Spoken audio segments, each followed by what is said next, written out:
un inventeur de Gérone a créé un matériau qui allait révolutionner le système d'emballage de l'industrie américaine et, par conséquent, a donné naissance aux bouchons de champagne modernes.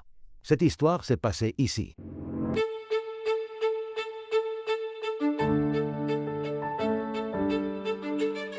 Nous sommes à Cassa de la Selva, dans la région de Gironès, un important village sablonneux qui, au début du XIe siècle, a inventé l'aggloméré et les bouchons de champagne.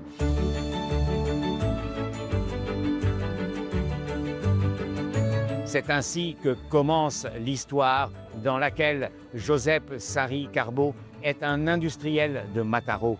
Cette Casada la Selva se vante ici parce que leurs ancêtres étaient d'ici et ils se rendent compte qu'il y a une grande production de déchets de liège qui peuvent être utilisés. Il prend ces tuiles, les broie et, avec ce granulé qu'il obtient, essaie de l'agglomérer. Après de nombreuses épreuves, dans une formule qui est une solution de gluten avec de l'alcool plus de la glycérine pour donner de l'élasticité, il fait le premier aggloméré de l'histoire du liège.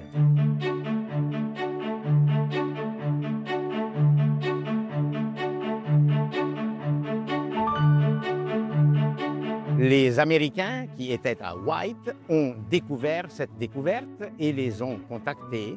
Ils sont descendus des États-Unis, ici à Barcelone, et sont allés chez le notaire et ont signé un contrat d'explosivité. Pourquoi les Américains volent-ils ainsi? Parce qu'à cette époque, aux États-Unis, dans les années 1900, dans les années 1890-1900, le bouchon de bière, le plaquage typique, avait été découvert et à l'intérieur du plaquage, il y a un plaquage. C'est là que les Américains appliquent la découverte de Josep Serra y Carbó.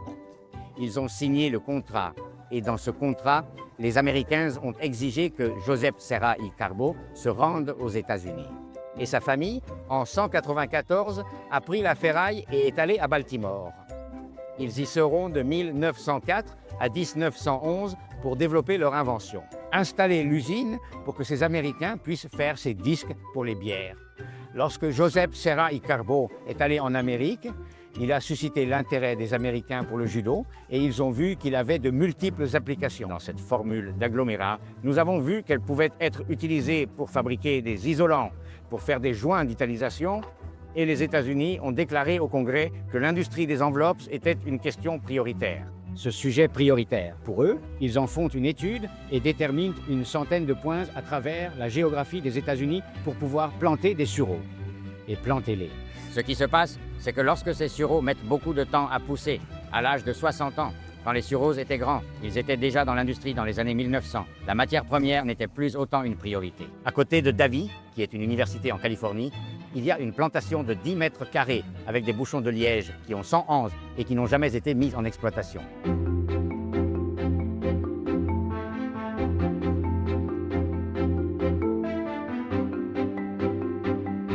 Au retour des États-Unis, en 1911, Josep Serra et son fils, Domingo Serra, ainsi que sa famille, sont arrivés ici pour chasser. Le génie de l'innovation.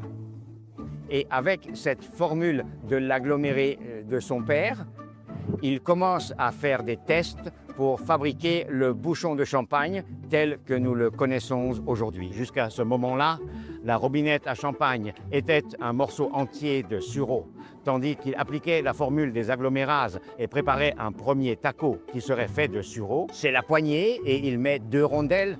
C'est ce que l'on retrouve aujourd'hui avec les bouteilles de cava d'un certain prestige que nous ouvrons lors de nos festivals. Il n'a jamais breveté cette invention, mais il l'a commercialisée.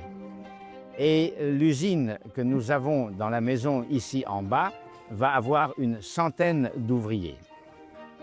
En 1950, il a eu un problème économique avec sa famille, des banquiers d'ici, et il est allé installer l'usine à Arles, en France. Au Portugal. Et au Portugal, comme il l'avait déjà commencé, il eut le grand malheur qu'à la révolution des Cleaves, l'usine fut saisie et qu'il retourna en France. Il n'a jamais été assez reconnu, mais je veux dire, eh bien, chaque fois que nous ouvrons une bouteille et retirons ce bouchon en forme de champignon, nous pensons que le monsieur qui l'a inventé était Domingo Serra de Esmondia.